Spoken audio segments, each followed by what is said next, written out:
Hello again, pointers. So this is Mr. R here. Just wanted to show you a few things that you might be looking for around your house that will help you in creating your ceramic projects.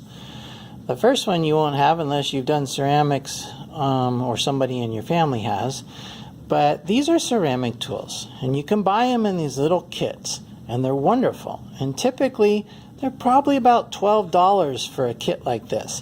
It's going to have a sponge, a rib tool, a couple carving tools, a large pear-shaped loop carving tool, and then a smaller trimming or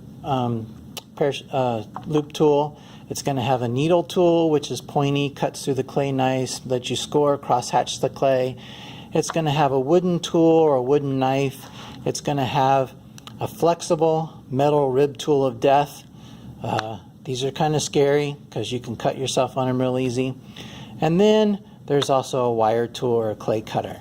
Like I say, these are handy, they're nice, but they are about $12, I believe, for a kit. I know you can get them at our clay supplier, which is in National City, and is this that would be Freeform Clay and Supply. And if you are interested in that, you can contact me and I'll give you their information. You also might be able to find them on Amazon. So that's one option. Now you don't have to get those, so don't run out and spend money. It's just if you really want to have your own set of tools, that's convenient. For what we're going to be doing in class, or should I say online, try to have a ruler or a straight edge. We'll need that at times. Also, if you can get yourself some sort of a cheap paintbrush, we're going to be using that for painting slip onto our clay as we join pieces together. You could just use your finger and dab it on, but I like using a paintbrush. Doesn't have to be a big one, doesn't have to be fancy, definitely not expensive, so get a paintbrush. If you can get some sort of a knife, this is a fettling knife, this is an X-Acto knife. If you can't get a knife and you just have like a table knife, a butter knife that you can use, that'll work fine as well. But that will help us in cutting the clay and getting some nice straight edges. So if you want to look for these, you can. Otherwise, just some sort of simple knife that you have at home. Not real sharp, not real pointy, just something that will work. In the kit was a pen tool, a needle tool, we also call them. And we use them for cutting soft clay or for scratching and roughing up the surface of the clay. These are great and handy to have if you want to pick one up. They're usually a couple dollars each.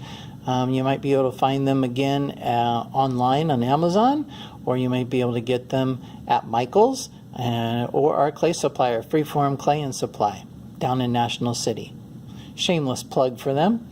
Okay, and then some sort of a sponge would be wonderful. It can be round, square, rectangular, synthetic, whatever you happen to have on hand, but some sort of a sponge so that you can use it to smooth and clean up your work. So get some sort of sponge.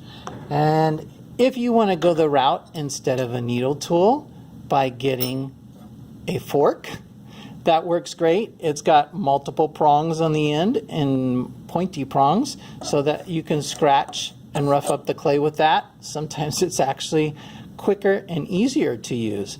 So that's another option as well. Don't use your mom's good silverware though, because you might get in trouble. All right. The other thing is if you can get some fishing line, 30-pound test is great. The fishing line, probably can't see it here through the camera, is going to be used to basically cut through your clay. Use that instead of a wire cutter or a clay cutter. Just take it and cut through your clay. Makes the clay come off out of the bag and off the lump of clay a lot easier. So I would go ahead and just get yourself a piece of fishing line. And if you do use fishing line and you happen to have a couple of little washers, maybe in your garage at home or around in your tools, you can tie the ends with the washers. Makes it a little easier to find and a little easier to hold on to. Okay? If you don't have fishing line but you have some string, you can use string for the same thing. Again, we'll drag it through the clay, be able to cut a piece of clay off of our lump of clay. It's a lot easier to get a hold of that way than to just take your hand and dig into the bag. Okay? So, a little piece of clay. Or a piece of string, I'm sorry. Lastly, couple little options here. We're going to be making what's called slip. Slip is clay that's had a lot of water added to it, so it breaks down and it becomes very liquidy, creamy, almost like yogurt. And we use that as a paste when we attach clay to clay. It helps to reinforce the join and helps it to stick together. So we want to have a container to put our slip in.